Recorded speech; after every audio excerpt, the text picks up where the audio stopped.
The devil is in the details, and that couldn't be any more true than when getting a mortgage. Hello. Most people today think that when you go out and get a mortgage, the only thing you need to do is get the best rate out there. And while I'm not going to dispute that rate is incredibly important to your mortgage, it is certainly not the only thing to rely on. In order to illustrate this point a little bit further, I want to share a story with you about one of my current clients. He currently is very rate sensitive. He's going for a variable rate mortgage in order to ensure that he gets today's best rate. And I was able to present him with 3 different mortgage commitments. And the reason I've done 3 is because each of them have a set of differences when it comes to getting out of the mortgage. Life happens, folks. We get divorced, we grow our families, we downsize our families, we get job transfers. Things happen, and when we're in a 5-10 year term in our mortgage and these events happen, we need to be able to have some flexibility.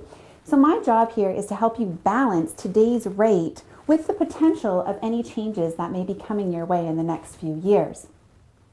So for example, in one of the mortgage commitments I presented to my client, best rate blows any of the big 5 banks out of the water, definitely what he's looking for. However, he can't move unless it's a lateral move.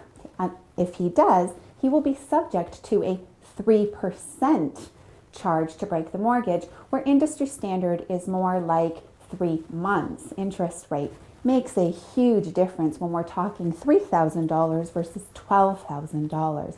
Now, unfortunately, when you just become blindsided to a rate and you don't look at the details, you can definitely put yourself in a very precarious situation for when those life circumstances happen.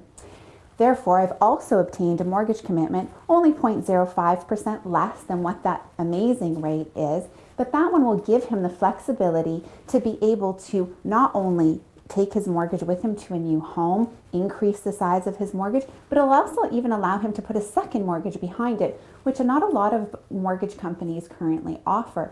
So there's a lot of things to consider when you're actually going out there and looking at a mortgage and doing a little bit of planning to see what life might bring you in the next few years. So I hope this story illustrates to you really why there is devil in the details. While my client would potentially be able to get a fantastic rate and save a little bit of money today, should a life event occur, it would cost him significantly more, thousands of dollars more, by not considering the details of the commitment that he's actually accepting with the bank. If you have any questions, please give me a shout. My name is Diana Butler. I work in the RE/MAX Garden City office as both a realtor and a mortgage agent. My phone number is 905-336-7300. Perfect.